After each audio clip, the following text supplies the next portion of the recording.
Hello there guys, welcome back to Younes Talks Football, welcome back to a brand new video. I hope all of you are doing well today. Good morning, I hope all of you are well. And we're getting right into it. Like I've said, it has really kicked off now. I mean, we are in the morning and we've already got not just one, but a few things to go over. So has to be done. Double upload is the plan. Make sure to be here later on tonight as we will go through all that goes down from now up until later.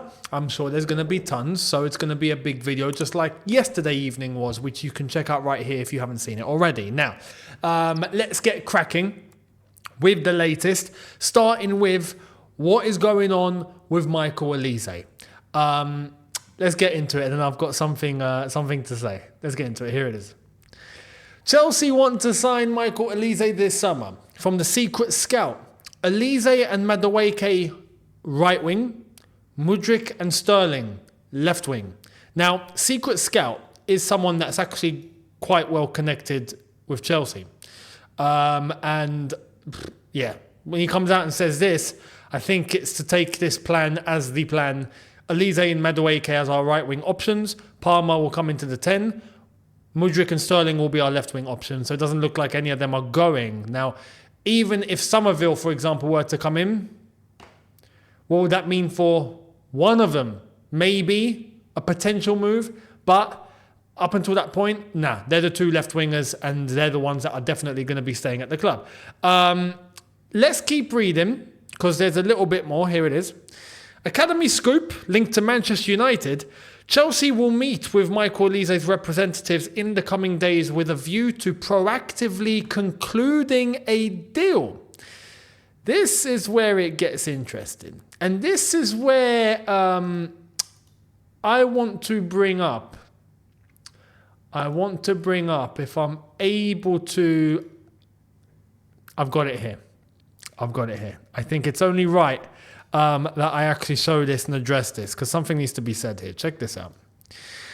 Mark Goldbridge on the United stand yesterday, after all this Michael Olise news started coming out, said about Chelsea: your football club nicks players from everyone else that you don't even need. If you want to defend a clown circus ownership, that's up to you. But you've got a circus as an ownership. So have we. But you just sacked a manager that you shouldn't have sacked for a manager Leicester fans don't even really like. Wow. Oh, there's more, by the way. There's more. Here's more. You buy players because other clubs want them and you waste money. I feel sorry for you in a sense. Now, look, I've got nothing wrong with Mark. I actually think he's quite an entertainer.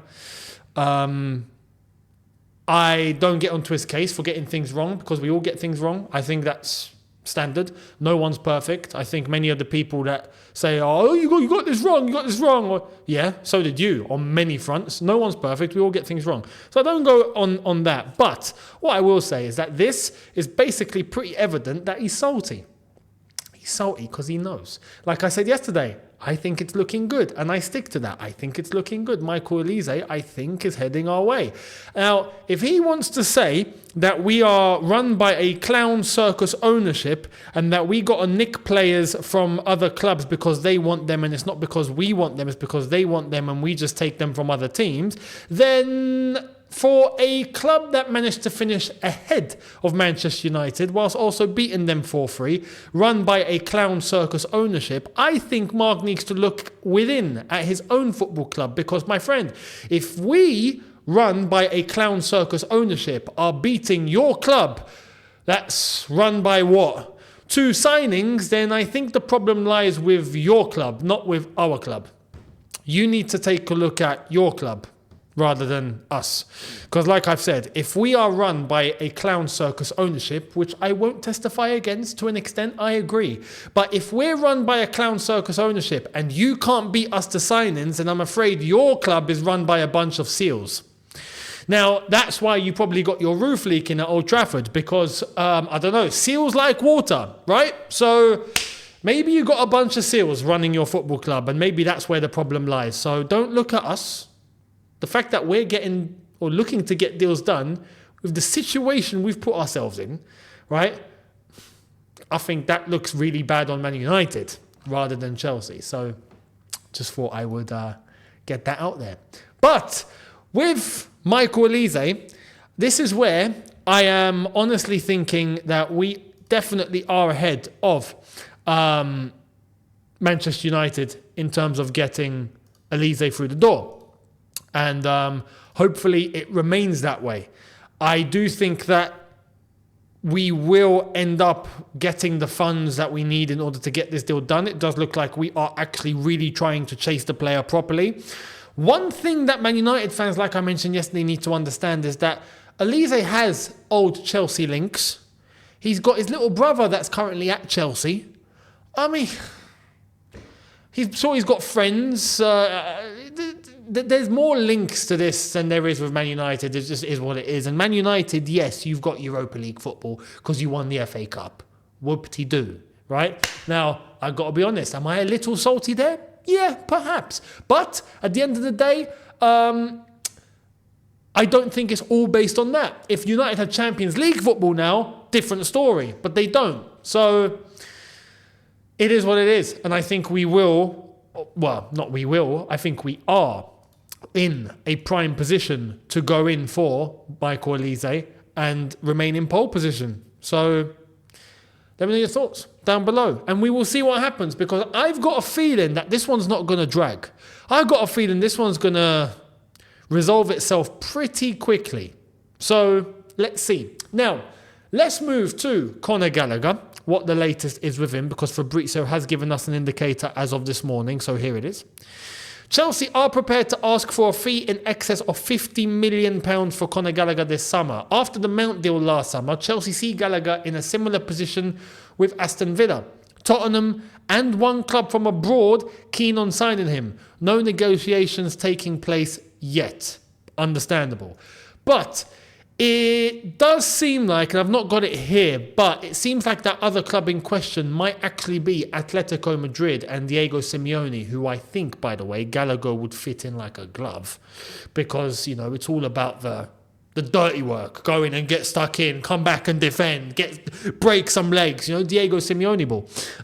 So I think he would fit like a glove. But Chelsea are prepared to ask for a fee in excess of £50 million. Expected. No negotiations taking place yet, I think is maybe not in terms of Gallagher with these football clubs that he's linked with, but in terms of Chelsea and Gallagher, I think we know Chelsea's position here. So here's what Fabrizio had to say. On Villa's interest in Conor Gallagher, he's saying, I'm told there are also other clubs, so it remains an open situation, but at the moment nothing is close or imminent. It's about interest and initial contacts, but no decision has been made yet on Chelsea's side. You see, I think it has. This is the issue here. I think for Gallagher, no, not yet. Gallagher, I think, will be more than happy to sit down and try and get a new contract sorted, but that's not the case. And we know this is not the case now. We know this isn't like the Mason Mount situation. The Mason Mount situation, to an extent, we knew there were contracts on the table. Things were happening. Now, afterwards, whether a contract got taken off the table, which we now know about, and then got offered something else, which was nowhere near as good, and then things, kicked off from there, and then, they never saw the light of day from that situation onwards because of the change of owner, not the change of directors and whatnot. We know what happened there. With this is different. Gallagher's not been offered a contract. We know this. There's nothing on the table. Chelsea's situation here is clear. And we've known this for ages. And this is why we were all saying, look, if Pochettino's still here, then Gallagher's still here. If Pochettino's gone, then goodbye Gallagher. And I stick to that. I think Gallagher's gone. He won't be offered a new deal. Now it's going to be up to the conversation that he has with Maresca. But Maresca, at the end of the day, isn't going to be the guy to kick up a fuss. And I don't honestly believe that he is going to fit Gallagher into his team. I think we're going to end up with a midfield three, a 6 and 2 8s. I think we're going to end up with trying to introduce Lavia into the team. I think we're going to have Enzo and Caicedo as the 8s. Maybe one of them on the bench if we are going to fit Palmer into a more central role.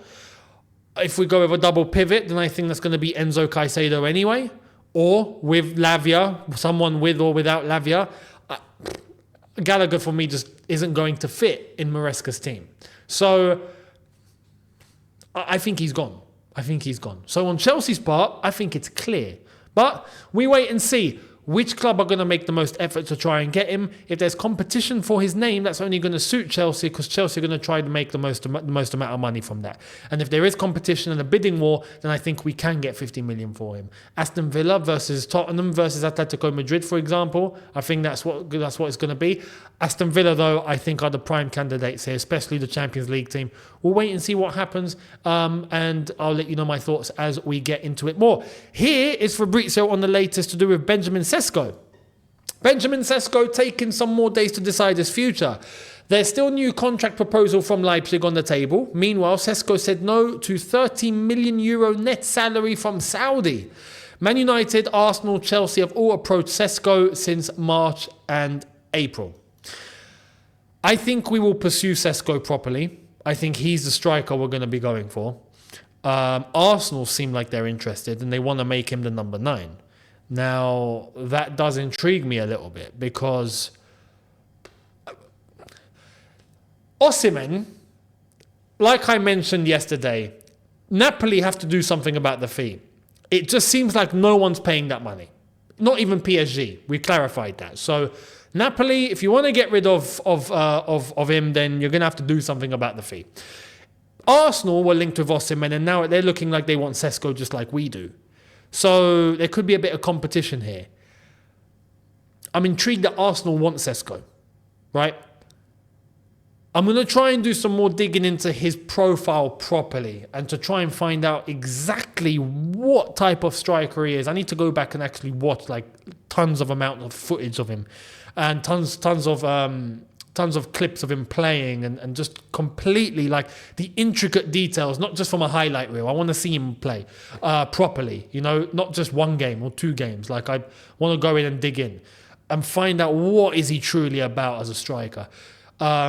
So yeah, I'm going to reserve any judgment up until that point. But Arsenal, Chelsea want him. United have been linked to, and he's got to decide his future. It's nice to know that he rejected Saudi, so he's not about the money, because he could have just been about the money and just bounced off to Saudi. We'll wait and see what happens. But Chelsea, I think, are going to be going for Sesko as the number 1 guy in terms of the striker position. Are you happy with that? Or are you not? Let me know down below. Much appreciated. Now, I want to clarify something about the Chelsea fan base. And it's reassuring. I'm happy with this.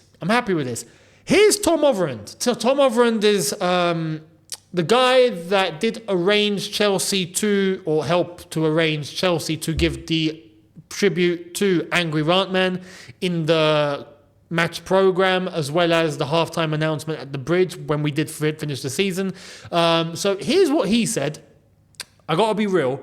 In terms of views on Chelsea, many a time, we've not agreed on a lot of things. Not directly. I've seen his opinions. I'm sure he's seen mine, and I just know they're different. But I'm seeing everyone agree on one thing here, and for me, it's the most important thing, and I'm happy that everyone's on the same page. Check this out. Top 4 and the Conference League should be the base expectation for next season. This squad has had time to gel. We need to see solid progress now. Everyone's saying the same thing here. I've seen it in the comments. I've said it. Matisse has said it. I've seen others say it. Hell, Johnny has said it. Minerals. Tom is saying it. Everyone seems to be on the same page here, and I like it. Finally, we all agree, right? Top 4 and Conference League, bare minimum. That has to happen. Has to happen. Nice to see that everyone is on the same page going into the new season, because the worst thing that can happen is when you get the whole fan base split in so many different ways. But now, I feel like the club are going to know, if they don't know already, that, look, your backs are against the wall here. Everyone's expecting one thing. Deliver it. You've got one chance now. The final chance. This is going to be the 3rd year into this new ownership. Deliver. Top 4 and the Conference League. End of story. So it's good to see that everyone is having the same expectation. That way we can go into the new season completely unified. And I think everyone is also of the same opinion that no one's really going to allow anything on Enzo Maresca. So, weirdly enough, what Chelsea have actually done is unite the fan base. And I'm glad. I'm finally glad. So, yeah, let me know your thoughts on that in the comments. What are your expectations? Do you agree with it? Let me know down below. To wrap up, this little bit of news coming out of Italy. AC Milan want Romelu Lukaku on loan. Chelsea not open to a loan deal. That came from Di Marzio. I agree. Listen, no more loans. AC Milan are apparently interested in Lukaku, but they're only interested on a free transfer. You're funny. Or a loan deal. Nah. Yeah. Now, they've only done this apparently because AC Milan and Chelsea do have a really good relationship. Because that's the case, you can have Lukaku, but I'm sorry, pay money, please. 38 million. Thank you very much. Take him.